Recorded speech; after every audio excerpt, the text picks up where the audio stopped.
መቆም አይቻልም እና ለመቆም አይደለም ለመጣ ምግብ ቤት ተብዬ ተጠቅሜ ነው የመጣሁት። እዚህ ጋር መቆም አይቻልም። ወደዛ እንዴ ምግብ ቤት ነው የፈለኩት እኮ ያልኩሽ። እኔ እኮ በነዚህ እኮ መስራት እንዴ እዚህ ብዬሻለሁ ረፊያን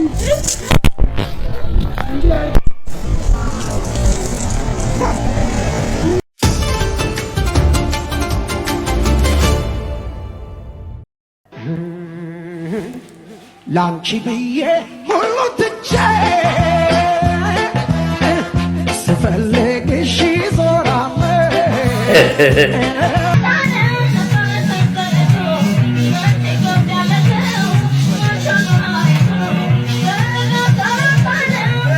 ያሳለፍነው ጊዜ ደስታን ያየንበት ተመልሶ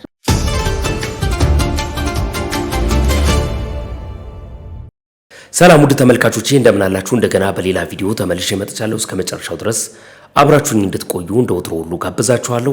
ለዛሬም የተለያዩ ቪዲዮዎች ይዣለሁ። እናት አንዴ ነይ። እዚህ መቆም አይቻልም እና ለመቆም አይደለም ለመጣ ምግብ ቤት ተብዬ ተጠቅሜ ነው የመጣሁት። እዚህ ጋር መቆም አይቻልም። ወደዛ እንዴ ምግብ ቤት ነው የፈለኩት እኮ ያልኩሽ አለ ምግብ ፈልጌ ነው የመጣሁት። እዚህ ጋር መቆም አይቻልም። የለም ምግብ የለም ምግብ ምን መስሎሽ? እቺ ሰርተሻበም እንዴ እዚህ ጋር መቆም አይቻልም። እጂ ምን እያልሽ ነው? ምግብ እኮ ነው የፈለኩት። ተመላሽ ነው። ልጆች እያለቀሱብኝ ነው። ሩበኝ ነው ባይሩበኝ ነው ማንን ያልጠየቀሽ? ልጅ ምግብ ቤት አለሽ? መቆም አይቻልም። እዚህ ሰርተሻበም እንዴ እዚህ ሰርተሽ ደግሞ ልጆች ይዛሉ ሳይኖርሽ ለምን ትወርጃለሽ? ሂጂ እዚህ መቆም አይቻልም። እኔ እኮ በነዚህ እኮ መስራት እንዴ እዚህ ብዬሻለሁ ረፊያን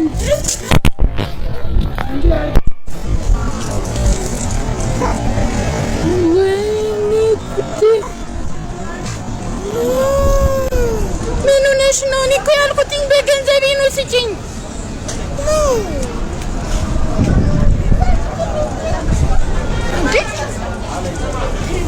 እኔ እኮ ለምኜ አይደለም በገንዘቤ እኮ ነው ስጪኝ አልኩ። እኔ እኮ አልለመንኩሽም። ይቅርታሽ በገንዘብ አልመሰለንም። ለዛ ይቅርታ እኔ መቀበልሽ ምን ልጆቼ ስለራብብኝ ነው እንጂ ይቅርታሽ እኔ ለምን ሰው ነው የምመስለው? አይመስሎኝ ነው። ቅርብ ቦታ ስላገኘሁ ሰው ጠይቄ እኮ ነው የመጣሁትኝ እዚች ጋር ማማዬ አሚኖሽ ምግቡ አንቺ ገንዘብሽን ስንት ነው? በበላው ለኔ አይደለም እሺ ለልጆች ስለሆነ ነው አሁን የምቀበልሽ። በቃ ይቅርታ ሌሎቹ ስለማስቸገሩ ነው በልም ነበር ይሄንን ምግብ ይቅርታ እሺ አይደረግም። ግን እንደዚህ እውነት ማናጀሩን ራሱ ጠርትሽ እኔን ብታመጪው ባወራ ደስ ይለኛል። እንዴ ምን አይነት ስራ ነው እንዴ? ምን አይነት አሰራር ነው? የሰው ልጅን ማዳመጥ አይደለም። ቁጭ በይ እዚህ ጋር ቁጭ በይ። አሚ እንብላ። ቁጭ በይ አሚ። እሺ ለሞት ጋር ምግብ ጠየቀ። ምግብ ስጪኝ እላት ነው ለማኝ መስያት ምን አላት? ውሃ ደፋችብኝ። ከማንሽ እንዴት ነው እንደዚህ የሚያደርጉት?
ማለት እሷ የኔትንሽ ወደባትሽ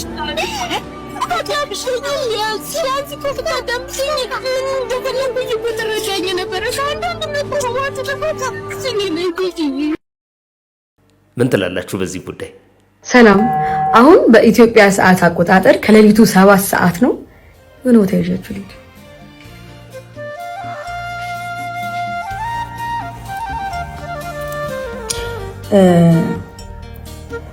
ተመልሼ እንደምወጣ ስላወኩኝ ይሄ እናላለና ደረብ አድርጎ ብቻ መውጣት ነው። ትክክለኛ ስሙን አላውቅም፣ ግን በወሲብ ንግድ ላይ የተሰማሩ እህቶቼ 3 ወይ 4 ነው ለማሳረፍ ማለት ስንት እንደሚከፈላቸው እንጠይቃቸዋለን። እሱን እንሰጣቸውና ወደ ቤታቸው እንሸኛቸዋለን።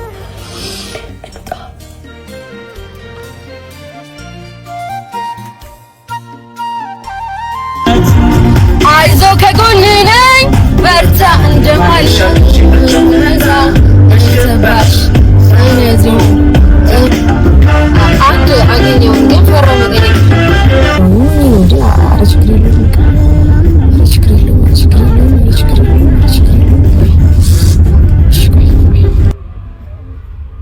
እንዴት ነሽ? ሰላም ነው አለሽ? ብርድ ነው አይደል? ላወራሽ ፈልጌ ነበረ።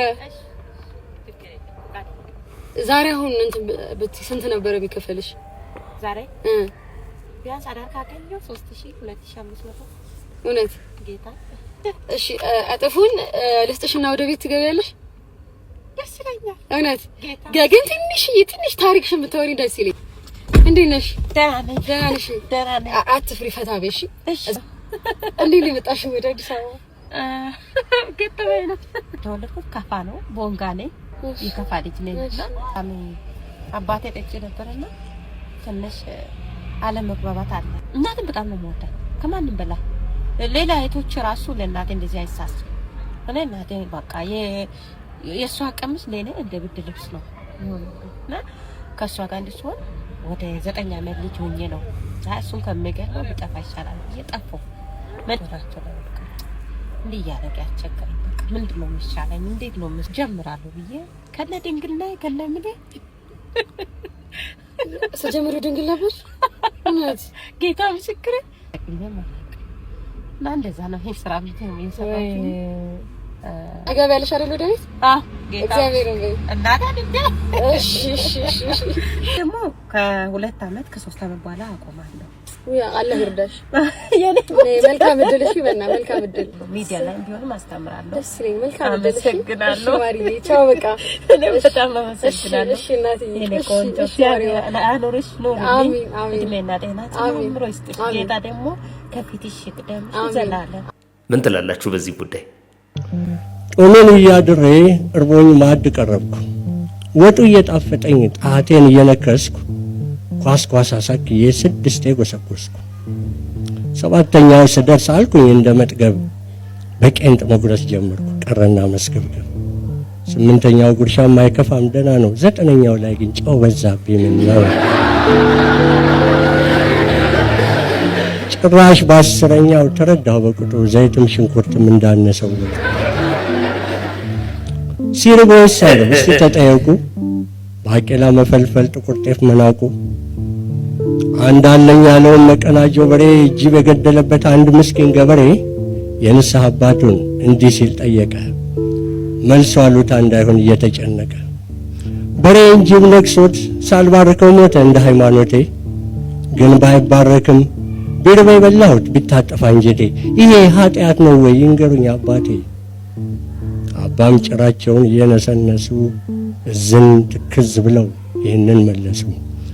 ሳይርብ እንጂ ልጄ የራበማ ለታ ጅቡንም ብትበላው አይቆጣም ጌታ።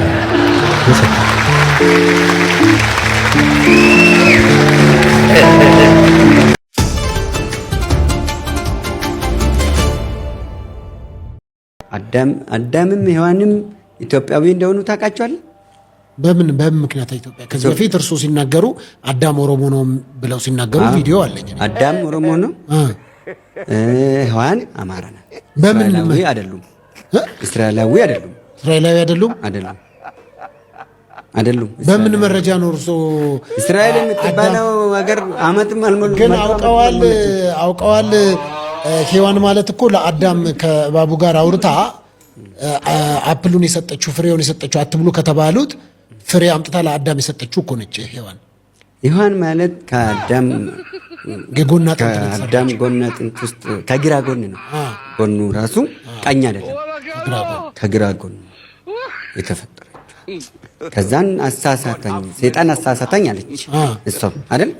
እሱ ደግሞ ማን አሳሳተኝ አለ? ሔዋን አንተ የሰጠኝ ረዳት ናት ያልካት እሷ ነች ብሎ በዛ የተነሳ አሁን እህቶቻችን የሴቶች እንቅርት ጉሮሮ ነገር ወጥ ነው። የኛ ግን አለ አይደለም እንቅርት አለ ከለ በቃ ይሄ እንቅርት እኛ አልዋጥንም። ምልክቱ በዛ ምክንያት ነው። ይሄ አልዋጥንም እኛ እየበላን እሱ ቅድም አይኔ ሳይኖረኝ አይን ሳይኖረው አዳም አይንም ሳይኖረው ምንም ሳይለየው በቃል ብቻ ስለነበረ የምኖረው አይኑም ሳይኖረው ራሱን ሳይው ምን ሳይል የተናገረውን ቃል ምን ትላላችሁ በዚህ ጉዳይ? እሺ ጀማ እንዴት ናችሁ? አለን። ይህ ጨዋታ ትንሽ ጠንከር ያለ ስለሆነ እባካችሁ ህጻናት አጠገባችሁ ካሉ ዞር አድርጉ። ምክንያቱም ህጻናት ፊት ስለ ፈንግል አይወራም ከተረዳዳ። የዛሬ ጨዋታችን ስለ ዩኤፍኦ ነው። ዩኤፍኦ ማለት እንግዲህ በተለያዩ አጋጣሚዎች የምትሰሙ ከሆነ ዩኤፍኦ ማለት አንአይደንቲፋይድ ኦብጀክት ወይንም ያልታወቁ በራሪ አካላት ተብሎ በተለያዩ ዜናዎች ተነግረዋል። አገር ቤትም የተለያዩ ሰዎች በዚህ ጉዳይ ላይ የተለያየ እውቀት ወደ እናንተ አድርሰዋል። ሰሞኑን እንግዲህ ያው እንደሰማችሁት ብዙዎቻችሁ እያስባለሁ ልክ እንደ ኤፕስቲን ፋይል ኤፍቢአይ ደግሞ እንደገና የዩኤፍኦ ፋይል ለቋል።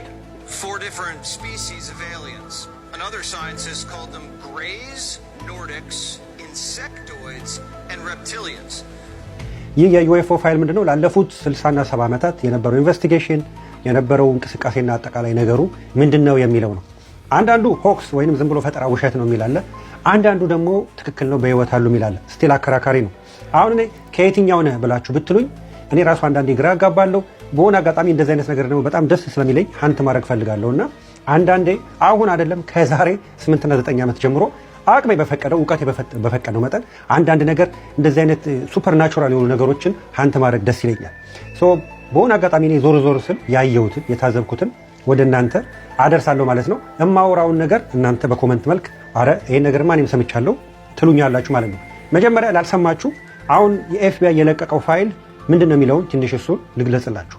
አሁን ምንድነው 4 አይነት ኤሊያንስ እኛ ጋር እየመጡ ኮሚኒኬት ያደርጋሉ የሚል ነገር ነው። አሁን 4 አይነት አሁን እዚህ ጋር የምትመለከቷቸው አይነት ማለት ነው። የመጀመሪያው ይሄ ፌንጣም ይመስለው አለ። ፊት ለፊት ያለው ደግሞ አይኑ ትልልቅ ወይንም ጭንቅላቱ ትልልቅ የሆነው አለ። አንዱ ደግሞ ኦልሞስት ሰው የሚመስለው አለ። ከጀርባ ደግሞ ያለው እንሽላሊት የሚመስለው ነው። አራቱም የየራሳቸው የሆነ ስም ሰጥተዋቸዋል ማለት ነው። ለምን ፊት ለፊት ያለውን ስታዩት ልክ አይኑ ትልልቅ ሆኖ የሚታየው ይህ ነው። በብዛት ኢትዮጵያ ውስጥ ተከስቶ ማንም ስለ ዩኤፍኦ የማያውቁ ሰዎች በተለይ ምስኪን እናቶቻችንን ብትጠይቋቸው ይሄን ፎቶ ብታሳዩቸው ይሄንማ አይቼዋለሁ እቤት መጥቶ ሁሉ ቡና ፍልቼላታለሁ ይላሉ። እነሱ እንደዛ የሚሉት እየቀለዱ አይደለም ከምራቸው ነው። እና ይሄኛውን ሳይንቲስቶች አሁን ግሬይስ ነው የሚሉት። ያኛው ደግሞ ሰው የሚመስለው ኦልሞስት እሱ ኖርዲክ ይሉታል። ሌላኛው ደግሞ ከጀርባ ያለው እንሽላሊት የሚመስለው እሱ ሬፕታይልስ ይሉታል። አንደኛው ደግሞ በስተግራ በኩል ለእናንተ እንዴት ሆኖ እንደሚታይ ባላቅም ብቻ ፌንጣ የሚመስለው እንደሆነ ኢንሴክቶይድስ ብለውታል። እኔ የማተኩረው የኛ እናቶቻችንም በተለያዩ አጋጣሚዎች አይተነዋል። ገጠር አካባቢ ቁመታቸው በጣም አነስ ያለ ነው። እነሱ 3 ፊት ነው የሚሏቸው። ምናልባት ከ1 ሜትር ራሱ አነስ ይላሉ ማለት ነው። በተለያዩ እንግዲህ ዜና አውታሮች ሰምታችሁ እንደሆነ የምታስታውሱ ከሆነ አላቅም የዛሬ 9 ዓመት ላሊበላ ላይ 3 ሆነው ሲንጎማለሉ ታይተዋል። ይሄ የምታዩት ቪዲዮ የዛሬ 9 ዓመት የተቀረጸ ነው። ቁመታቸው በጣም አጫጭር ነው። ይሄ የሚሽከረከሩበትም ወይንም እነሱ የሚሄዱበት ስፔስ ሺፕ ምንም አይነት ድምፅ ስለሌለው ብዙ ሰው ቀና ብሎ አይቶ አጠገባቸው ይኑር አይኑር እንኳን ለማወቅ የሚቸገርበት ሁኔታ ነው ያለው። እኛ ጋር ካለን ቴክኖሎጂ አንጻር የእነሱ ለየት የሚያደርገው ምንድነው? ግራቪቲ ለማሸነፍ የሚጠቀሙበት ስፔስ ሺፕ ሁሌም አስደናቂ ነው። ምንድነው? አሁን እኛ አይታችሁ ከሆነ በፊዚክስ ህግ ግራቪቲ ለማሸነፍ ሄሊኮፕተር የሚነሳበትን መንገድ ታውቁታላችሁ። በጣም ተንቀራፎ እሪ ብሎ ጮሆ ነው። ያ ሁሉ ጩኸት ምንድነው? ግራቪቲ ለማሸነፍ ነው። እነሱ ግን ዘና ፈታ ብለው ምንም አይነት ድምፅ በሌለው ሁኔታ በአጠገባችን ያልፋሉ፣ በፈለጉበት ተራራ ስር ይደበቃሉ ማለት ነው። እናቶቻችን ያገኙት ወይንም ያዩት ይሄ አይነት ትልልቁን ወይንም አጫጭሩን ነው። በእንደዚህ አይነት ሁኔታ ይህን ነገር ከድሮ ጀምሮ ሰማ ስለነበረ በሆነ አጋጣሚ ደግሞ እንደዚህ አይነት ተመሳሳይ ጉዳዮችን ሊያጋጥማቸው የሚችሉ ብዬ ሴሌክት ካረኳቸው ሰዎች ውስጥ መካከል በተለምዶ እህቶቻችን መንገድ ላይ የሚቆሙት ሴተኛ ዳሪዎች ናቸው። ይህንን የዛሬ 7 ዓመት ተኩል አካባቢ ዶክተር አብይ ስልጣን ላይ እንደመጣ በ2 ዓመት ተኩል ውስጥ አካባቢ አንዳንዶቹን ሳይሆን በርካቶቹን እየዞርኩኝ ኢንተርቪው አድርጌ ነበረ። የተወሰነውን በቪዲዮ ዶክመንትድ አስቀምጬዋለሁ። እነሱ እንደዚህ አይነት ነገር ብዙም አይዲያው የላቸውም። እንደዚህ አይነት ነገር በሆነ አጋጣሚ ማታም ስለሆነ ምናምን እንደው እዛ አካባቢ ጎምለል ካለ ብዬ የሚል ነው። ምክንያቱም አንዳንድ ጥናቶች እንደሚያመለክቱት ይሄኛው አይነ ትልልቁና አጭሩ ወይ ግሬስ የሆነ ግራጫው ነው የሚታየው። ያው ምንድነው ብዙ ጊዜ ከሴቶች ጋር ኢንተራክት ያደርጋል ስለሚባል ነው፣ እንደ መድፈርም ያደርገዋል ስለሚሉ ነውና እንደው ምናልባት ማታ ላይ መጥቶ ከነበረ በሚል ነውና አይ እኛ እንደዚህ አይነት ነገር አይተን አናውቅም። ግን በተመሳሳይ የነገሩኝን በርካታ ታሪኮች አሉ። አንዱ ልንገራችሁ። አንዳንዱ የሜን ኢን ብላክ የሚባል ፊልም ላይ አይታችሁት ከሆነ ነጮች በሚገርማችሁ ሁኔታ ፊልም ላይ የሚሰሩት ነገር እመኑኝ ኤግዚስት ያደረገ ነው። እሱን ከአእምሯችሁ በላይ ስለሆነ ሌላ ጊዜ እመጣበታለሁ። እዛ ላይ የምታዩቸው አላስፈላጊ አስቀያሚ ፍጡራት የተወሰኑትን አየውኝ ያለች ልጅ አለች። እቺ ልጅ ፈጽሞ ፊልም የምትወድ ልጅ አለች። ምክንያቱም ነገሮችን በአንድም ሆነ በሌላ መልክ ማረጋገጥ መቻል አለባችሁ። ምክንያቱም ታሪክ ፈጥራ እንዳታወራኝ የራሴ የምጠይቀው መስቀለኛ ጥያቄ ስላለ ማለት ነው። እቺኛዋ ግን ምንድን ያለችኝ አብሮን ገባለች። አብሮኝ ከገባ በኋላ የሆነ ሰዓት ላይ እንቅልፍ ጣለኝ አለች። እንቅልፍ ሲጥለኝ ቀና ብዬ ስመለከት አጠገቤ የለም አለች በጎን። ከዛ ቀና ብዬ ሳይ ኮርነር ላይ እንደ እንሸላሊት ተጣብቋል አለች። ገብቷቸዋል። ሳይወድቅ ግድግዳው ላይ ጥግ ላይ ተጣብቆ አየሁት አለች። እንግዲህ እንደ እንሸላሊት እዛ ጋር የሚጣበቅ ከሆነ ከነዚህ ከአራቱ ውስጥ አንዱ ከጀርባ ያለው ሬፕታይልስ ሊሆን ይችላል ወይም ኢንሴክት ወይስ ኢንሴክት ከሚለው ወስደውት ነው። ምክንያቱም አይታችሁት ከሆነ ፌንጣ ነው የሚመስለው። ይሄኛው ግን እንደ ሰው 2 እግር ኖሯቸው ይቆማሉ። ገብቷቸዋል። ምን ልላችሁ ብዬ ነው በወቅቱ እንደውም አስታውሳለሁ እየዞርኩ ነበር ነውና ኢንተርቪው ማድረጋቸው የነበረው እንዴት ነው አማን ነው ምናምን ብዬ በዛ አጋጣሚ ነው እኔ አየር የለም የሚባለውን የአራዳ ቋንቋ በዛች አጋጣሚ ነው ጆሮ የገባችሁ ማውራችሁ። እንግዲህ የዛሬ 6 ዓመት ተኩል ማለት ነው። አየር የለም ስትለኝ መጀመሪያ ላይ አይ ዋዝ ኮንፊውዝድ ምን አየር ምንድን ነው አየር አጥሯት ነው እንደ ብዬ ነበር። ከዛ ስትለኝ ስራ የለም ልል ፈልጌ ነው አለች። እና ያ ወቅት ደግሞ ካስታወሳችሁ ዶክተር አብይ የሁሉንም የኮንስትራክሽን ስራ አግዶ የነበረበት ወቅት ስለነበረ ብዙም እንቅስቃሴ የለም። እግረ መንገዳችሁ ሌላ ኢንፎርሜሽን እየነገርኳችሁ ነው። በወቅቱ የነበሩት አንዳንድ የኮንስትራክሽን ስራዎች አብዛኞቹ በማየው መንገድ እየተሰሩ ከዛ የሚገኘው ብር ደግሞ የት ሄደው እንደሚያጠፉት እንግዲህ በግልጽ እየነገርኳችሁ ነው ማለት ነውና ያ የነበረበት አየሩ የቆመበት ሰዓት ስለነበረ ትልቅ ደግሞ እንደ ገቢ ምንጭ የሚታየው ስራ ኢትዮጵያ ውስጥ በወቅቱ ኮንስትራክሽን ነው። ገብቷቸዋል። እዛ ውስጥ የሚዘረፍ ምናምን አለ። እያንዳንድ ሌባ ነው መቼም ታውቀዋልና ያ ነበርና ወደ ዋናው ፖይንት ስመጣ ይሄንና ይሄን የመሳሰሉ ነገሮች ማታ ላይ ከአይምሮ በላይ የሆኑ ሰዎች አጋጠመን የሚሉ እህቶቻችንን በርካታ ሰው ኢንተርቪው አድርጌያለሁ። ከዚህ በፊት የኔርሱን አንስቼላችኋለሁ። ለምሳሌ እግራቸው የአህያ ኮቴ የሆነ ግን ጎንበስ ብላ ስታይ የአህያ ኮቴ ያየች ልጅ አይቻለሁ። ከዚህ በፊትም የኔርሳም ትቼ እንደዚህ ብሎ አየውኝ ብሎ የነገረኝ ሰው አለ። ብቻ ይሄ የማወራችሁ ወሬ ቅዠት አለመሆኑ እያንዳንዳችሁ ደግሞ በእንደዚህ አይነት ጉዳይ ያላችሁን ኢንፎርሜሽን አምጥታችሁ እዚህ ላይ በኮመንት መልክ ትተውልናላችሁ ማለት ነው። ሰው ባጭሩ በአሁኑ ሰዓት ኤፍቢአይ እነዚህን አራት የዩኤፍኦ አይነቶች ለይቶ ለህዝብ እንግዲህ ይፋ አድርጓል። ግን ይህንን አጠቃላይ ከ2007 ጀምሮ እስከ 2008 ድረስ እንደዚህ አይነት ነገሮች በተደጋጋሚ እንደሚመጣ ነው የሚነገረው እና ይህ ወቅትም እንደዚህ አይነት ጉዳዮችን ለህዝቡ ይፋ የማድረግ ምክንያቱም ከዚህ በኋላ የህዝቡ አይምሮ ይሸከማል ተብሎ ስለተባለ ነው። ከጀርባ ያለውን ዓላማ ምን እንደሆነ እስካሁን ለኔ ግልጽ ባይሆንም አንዳንዱን ነገር ዝም ብለው ውሸት ነው በመሃል እግዚአብሔር አምላክ ሰው ብቻ ፈጠረ የሚለውን ነገር ሊጻረሩ ፈልገው ነው ብዬ አስብና ግን አት ሴም ታይም ደግሞ ስለ ዓለም ዜና ኤፍቢአይ ዩኤፍኦ ምናምን የማያውቁ ምስኪን እናቶች ደግሞ ይሄንን አይቼዋለሁ ከሆነ ከክብ ብረት ምጣድ ከሚመስል ነገር ውስጥ እየሮጡ ወጥተው በዚህ ጋር ሮጠው ሄደዋል ምናምን ሲሉ የሚሰማ ደግሞ ኢንፎርሜሽን አለ እኛ ሀገር ላይ ቅድም እንዳልኳችሁ ወደ አማራ ክልል ወደ ትግራይ ክልል አካባቢና በተለይ ተራራማ አካባቢዎች ላይ እነዚህ ነገሮች በብዛት ይከሰታሉና ትንሽ ነገሩ ግርምት ይፈጥራል ማለት ነው። ምን እንበላቸው ጅኒን በላቸው አጋንንት እንበላቸው ዛር እንበላቸው ወይዛ አካባቢ እነሱን እንደሚያታኩሱን የሚልም ሌላ መላምት ውስጥ ደግሞ እየገባው ነው ማለት ነው። የበኩላችሁን ጠብቃለሁ። ጨርሻለሁ።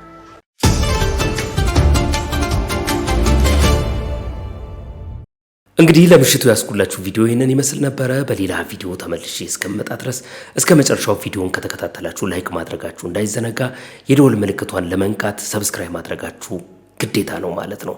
ሐሳብና አስተያየታችሁንም በሐሳብ መስጫ ሳጥን ውስጥ ዘውትር እንደምታደርጉት በነጻነትና በጨዋነት አኖሩልኝ።